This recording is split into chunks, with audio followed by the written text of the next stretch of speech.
दोस्तों मैं जुगल सर कोटा से आपके लिए एक विशेष बात लेकर आया हूँ कि जो आपके एक मन में क्वेश्चन था कि सर जो 22 मार्च को जो आंदोलन हुआ जयपुर में, उसमें मीटिंग में क्या निर्णय निकले गए। पहला क्वेश्चन तो आपका ये है। और उस मीटिंग में जो निर्णय निकला है तो उसके बाद क्या आईटीआई वालों की वैकेंसी आएगी, टेक्निकल हेल्पर की भर्ती आएगी? बिल्कुल ऐसे ऐसे प्रश्नों के जवाब मैं आज की इस वीडियो में दूंगा। लेकिन उससे पहले एक मैसेज देना चाहता हूँ सभी बंधुजन जो नहीं पधारे, खासतौर से वहाँ जो स्टूडेंट बेरोजगार वहाँ नहीं पढ़ाते, आईटीआई वाले नहीं पधारे, उनके लिए मैं कहूँगा कि आपकी भर्ती के लिए अगर आप नहीं पधारते तो इससे बहुत बुरी बात कोई नहीं हो सकती दोस्तों। क्योंकि आपके लिए हम सब एक होकर के और संघर्ष कर रहे हैं, और उस संघर्ष में जिसके लिए लड़ा जा रहा अगर वही नहीं है, बारात में जा रहा है अगर बाराती नहीं है तो वो बारात किस, दूल्हा ही नहीं है तो वो बारात किस काम की। तो आप तो हमारे वहाँ के सिरमौर दूल्हे थे जो आप ही नहीं पधारे। जिनको नौकरी चाहिए था वो कम पधारे, और जिनको नहीं चाहिए था टीचर्स वो ज़्यादा पधारे। लेकिन एक बात मैं आपको कहूँगा कि फिर भी जो सक्रिय स्टूडेंट थे, बेरोजगार थे, आईटीआई वाले, एक घमासान वहाँ पर हुआ। घमासान का मतलब बहुत ही अच्छी तादाद में पधारे भी है, आए भी थे, उनको बहुत अच्छा लगा। उन सभी को जो भी बेरोजगार स्टूडेंट वहाँ आए थे उनको बहुत बहुत धन्यवाद, बहुत बहुत बधाई।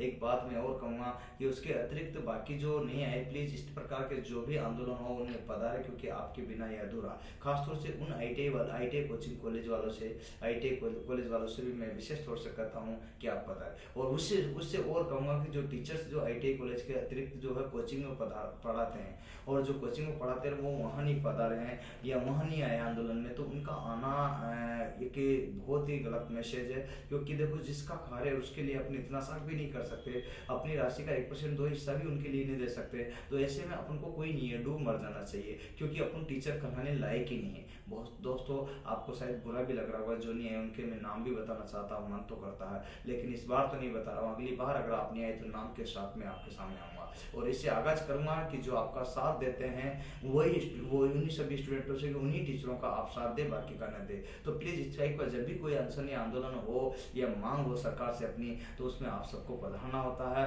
आप सबको आना होता है। ये सबकी जिम्मेदारी है, कोई 1 2 टीचर 5 टीचर 10 टीचरों की जिम्मेदारी नहीं है। और बहुत सारे जो टीचर्स उसमें आए उनको सैल्यूट मेरी तरफ से बनता है, धन्यवाद। पर मैं आज आपके नाम नहीं ले रहा हूँ, आगे से मैं आपके टीचर्स के नाम लेकर के, संस्थान के नाम लेकर के खुलासा करूंगा कि भाई ये तो बिल्कुल भी सपोर्ट नहीं करते, तो सभी स्टूडेंट इनको भी सपोर्ट न करे। इस तरह से जो है आपको आगाज करेंगे। अभी मैं आपको ये कह रहा हूँ, इस वीडियो के माध्यम से संदेश दे रहा हूँ कि आप इस तरह से जो है सावधान रहे, और जब जब भी जरूरत पड़े तो सावधानी को ध्यान में रखते हुए आप पधारे जरूर। ये बात आप विशेष तौर से सुन ले, नहीं तो हम आपके लिए जो है एक तरह से जो है बहुत डेंजर साबित होंगे। इसको आप चुनौती समझ के स्वीकार समझे। मैं नहीं चाहता कि आपको इस तरह की असुविधा हो, और जो पधारते हैं उनके लिए बहुत बहुत सैल्यूट है, क्योंकि ऐसे आंदोलन जो है एक व्यक्ति विशेष पर नहीं होते हैं। ये आप और हम सबका जो है चाहिए। आईटीआई वालों की भर्ती आपको भी चाहिए, आईटीआई वालों से पैसे आप भी कमा रहे हो, आईटीआई वालों को भी रोजगार मिलना चाहिए, सभी आईटीआई वालों को पहुंचना चाहिए। ऐसी मिशन है दोस्तों। कर अब मैं और आगे बताना चाहता हूं आपको कि भर्ती को लेकर के क्या मीटिंग में परिचर्चा हुई, कौन कौन गए थे। सारी जो है उपेंद्र जी यादव वही सब गए थे, और इसके अतिरिक्त जो है पिंडल जी सर गए थे, और रामनिवास जी सर गए थे, और भी 2 3 जो है 4 5 जने वहाँ पर गए। और इसके अतिरिक्त जो आपको मैं बताता हूँ कि मैं नहीं गया क्योंकि मैं गवर्नमेंट एम्प्लॉय हूँ ऑलरेडी, इसलिए नहीं जा पाया। परंतु जो है इसकी आगाज जो है सारी कमान वहाँ पर जो बेरोजगार थे उनकी जो है हमें दी गई थी, अतः उसका भी उन बच्चों को भी स्टे रखना था, रोकना था, और बरकरार भीड़ को बनाए रखना था। इसलिए जो क्योंकि तादाद बनी रहे और दिखती रहे, अतः उसका जो है सारा जो है जिम्मेदारी हमें सौंपी थी, अतः मैं वहीं खड़ा रहा दिन भर। और इसी प्रकार से बाकी जो स्टूडेंट बेरोजगार वहाँ थे उनको सबको पता है कि भाई मैं वहाँ उनके साथ में दिन भर लगातार मंच पर रहा हूँ, और ये चीज़ उनको सभी को पता। तो मेरा आप सबसे भी अनुरोध है कि ये चीज़ क्लियर करें कि सबसे जब जब भी आवश्यकता पड़े, है ना, अपने आईटीआई वाले लड़कों के लिए या आईटीआई वाले लड़कों की, तो सभी आप एक साथ होकर के एक मंच पर एक एक के साथ पहुंचे, क्योंकि ये जरूरी है। एकता बिना कुछ भी संभव नहीं है। आज अगर वैकेंसी आ रही है, क्या आ रही है, बात वैकेंसी पे आ जाते हैं। चलिए देखिए, मीटिंग में जो हुआ तो सबसे पहले ये है कि सारे जो है लोग बैठे थे मीटिंग में, और स्पेशल आईटीआई वालों के लिए ही मीटिंग रखी गई थी, जिसमें केवल आईटीआई वाले ही बेरोजगार गए थे। इतनी तरह से 5 प्रतिद्वंदी लगभग गए वहाँ। सारे जो है वहाँ पर अपने उन्होंने अपना रखा उनकी तरफ से, और सारी मांग अपनी रखने के बाद क्लियर हुआ कि क्या क्या है। सबसे पहले थी कि 6000 की भर्ती जारी की जाए, है ना, और अपनी जो है प्रमुख मांग रही थी कि 6000 की भर्ती जारी की जाए, और जो है राजस्थान के भर्ती इस टाइप की कई चीजें मांग ली थी। लेकिन सबसे प्रमुख रूप से जो है उन्होंने 6000 कहते साफ साफ मना कर दिया कि नहीं, हम आपकी भर्ती को तो जो है हमें आईटीआई वाले तो 5000 रुपये की नौकरी वाले मिल जाते हैं। ये शब्द माननीय सचिव साहब ने बोले तो हम लोग सब थोड़ा सा जो गए थे, बाकी ने जवाब दिया कि ऐसी बात है, तो इंजीनियर वालों को भी निकाली, उनकी भी तो नहीं, इंजीनियर वालों की निकाली, अच्छी बात है ना, वो नहीं मिलते हैं। तो आपकी सबसे एक तो बहुत बुरा संदेश ये है कि आपको वैल्यू कम कीनी जाती है, वहाँ आपकी इज्जत नहीं है खासतौर से आईटी वालों की। पर फिर भी मैं आपको फिर उसी बीच में हम लोगों ने फिर से आगे आवाज उठाई कि भाई ऐसी है तो आईटी कॉलेजों को बंद कर दीजिएगा, है ना, और आईटी कॉलेजों को चलाने की जरूरत नहीं, आईटी सर्टिफिकेट देना ही बंद कर दीजिएगा। जब ना तो लड़के रहेंगे आपसे डिमांड करेंगे 5,000 वाले, उससे भी कम में आपको 10वीं पास 8वीं पास या कमठे वाले आदमी मिल जाते हैं, उनको ला कर आपको कर्मचारी मिल जाएंगे, कोई दिक्कत नहीं। क्यों आप जो है 5,000 भी खर्च करते हो ऐसे में जो है।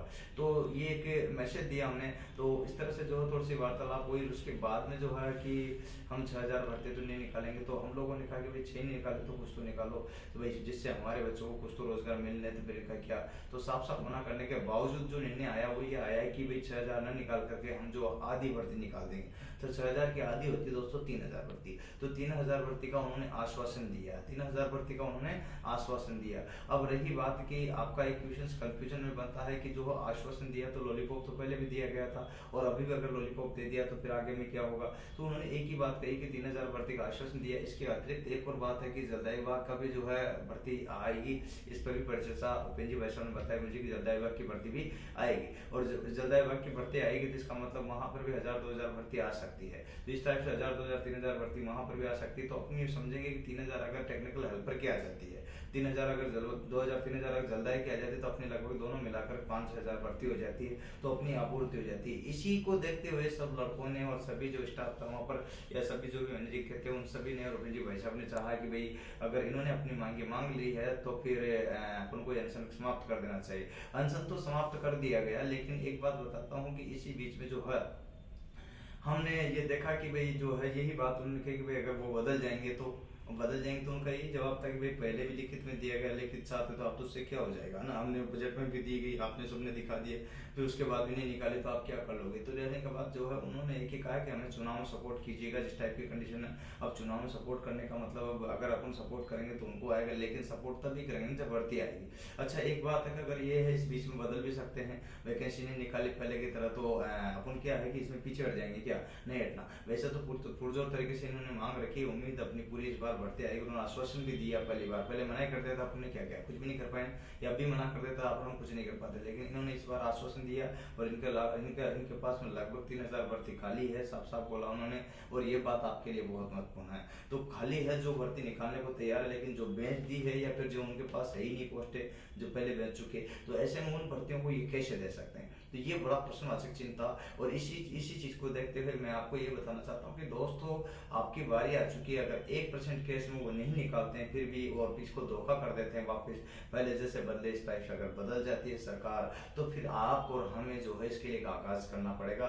1 तारीख को, कितनी तारीख को, 1 तारीख को, आपको मैं तारीख भी बता रहा हूँ, हाँ जी मार्च 1 अप्रैल की बात कर रहा हूँ, होली के बाद अपन जहाँ जहाँ भी इनके निकाय चुनाव है वहाँ जाएंगे, और सारे के सारे बेरोजगार स्टूडेंट आईटीआई वाले वो जो वहाँ राजनेता खड़े रहेंगे, जहाँ सांसद या जो भी रहते हैं वहाँ सारी पार्टियों के जो रहते हैं, तो कांग्रेस वालों के खिलाफ अर्थात जो हम क्या करेंगे, प्रचार करेंगे कि इधर की वोट दो तो वोट लो, और रोजगार दो तो वोट लो, रोजगार नहीं तो वोट नहीं, रोजगार नहीं तो वोट नहीं, इस टाइप का मिशन चलाएंगे। उन्हीं के सामने जाकर खड़े रह जाएंगे तो अपन को मजबूरी हो जाएगी उनकी कि भर्ती निकालना पड़ेगा। वैसे मैं आपको विश्वास और दिलासा देता हूँ, जिस प्रकार से जो है अभिनजी भाई साहब और बाकी लोग गए थे, उन्होंने आश्वासन से आश्वस्त होकर के ये कहा कि नहीं इस बार भर्ती देंगे, वो नहीं देते तो मना भी कर देते। उन्होंने ये भी बोला कि अगर हमें नहीं देना तो हम मना कर देंगे साफ साफ, तो क्या करोगे आप, तो लास्ट टाइम किया ही था ना, ये सब तो बोल दिए थे। अतः भर्ती आएगी इस बार, आ रही है पार की। एक और बात उन्होंने अच्छी बात बोली है, जो कि अभी एक फायरमैन की भर्ती शायद हो सकता है इसी वीक में या नेक्स्ट वीक में जारी जाए, 10-15 दिन के अंदर फायरमैन की भर्ती आ जाएगी। लेकिन एक और बात बताऊं, फायरमैन के अतिरिक्त जो है उसके बाद जल्दाई के बाद टेक्निकल हेल्पर की भर्ती, इस टाइप से जल्दाई या टेक्निकल हेल्पर में दोनों आगे पीछे आ सकती है, लेकिन ये है ये जल्दी आ जाएगी। और चुनाव से पहले सारी प्रक्रिया होनी चाहिए, तब जाकर के भर्ती का अपन आगाज समझेंगे। अन्यथा चुनाव के बाद पता नहीं आए कब आए, लेट सेट आए पता नहीं चलेगा, लेकिन पहले आना जरूरी है। अब अपने लिए जल्दाई विभाग की और टेक्निकल हेल्पर की 2 भर्ती है जो कि फायरमैन की अभी आने ही वाली है। तो इस प्रकार के स्टेप आप चल रहे हैं जहाँ पर मैं जिक्र कर रहा हूँ। तो दोस्तों बहुत ही महत्वपूर्ण बात मैं आपको बताइए कि भाई वहाँ पर जो आंदोलन क्यों किया। रात हम जो है 9-10 बजे तक वहाँ थे, उसके बाद बच्चों को खाना खिलाया, उसके बाद जो हम रात को निकल कर खाएं। तो दोस्तों ये अच्छी बात है। उसके बाद हम जो बस ले गए थे उन बच्चों को बिठाया, वापस रिटर्न आ गए। तो इस टाइप के स्टेप आपको जब हम कोटा से वहाँ तक पहुँच सकते हैं तो आपसे विशेष तौर से अनुरोध है कि आप भी पहुंचा करो और आप भी सहयोग दिया करो इस प्रकार के कार्यक्रमों में, इस टाइप के आंदोलनों में। तब जाकर के जो हमारी आवाज़ सुनी जाएगी। नहीं तो फिर डिप्लोमा वालों की गई भर्तियाँ, इसी प्रकार से आईटी वालों की भी चली जाएगी, देखते रह जाओगे। और फिर जितने भी जो कॉलेज वाले कोचिंग वाले हैं ना, वो बराबर कॉलेज भी खोल लेना, कोचिंग भी खोल लेना, फिर चल जाएगी अपने, तुम्हारे पास बच्चे आ जाएंगे, नहीं आएंगे ना। तो इसी हालात को देखते हो दोस्तों अभी समय पर चल जाओ। अगर समय है तो बचा लो, बचा लो, बचा लो, आईटी वालों को भी बचा लो। ये मिशन होना चाहिए, है ना। अन्यथा कुछ भी नहीं मिलेगा, हाथ में हाथ मलते रह जाएंगे और इसी प्रकार से सारी चीजें समाप्त हो जाएगी, प्राइवेटाइजेशन हो जाएगा, ठेके पे चले जाएगा, आप हम हाथ मलते रह जाएंगे, देखते रह जाएंगे। आज लड़ाई का टाइम है, लड़े नहीं। जिस टाइम डिप्लोमा वाला अगर लड़े होते तो उनके भी हाल नहीं होते। अगर आज आप आईटी वाले नहीं लड़े तो तुम्हारे भी हाल बदतर हो जाएंगे। तो दोस्तों उम्मीद आपको मेरी बात समझ में आई। तो अपने दोस्तों तक इस वीडियो तक शेयर करना, लाइक करना, सब्सक्राइब करना। और किसी भी प्रकार से कोई भी दिक्कत हो तो आप बोलो और कमेंट कर सकते हो। आज के लिए इतना ही। जय हिंद, जय भारत, वंदे मातरम।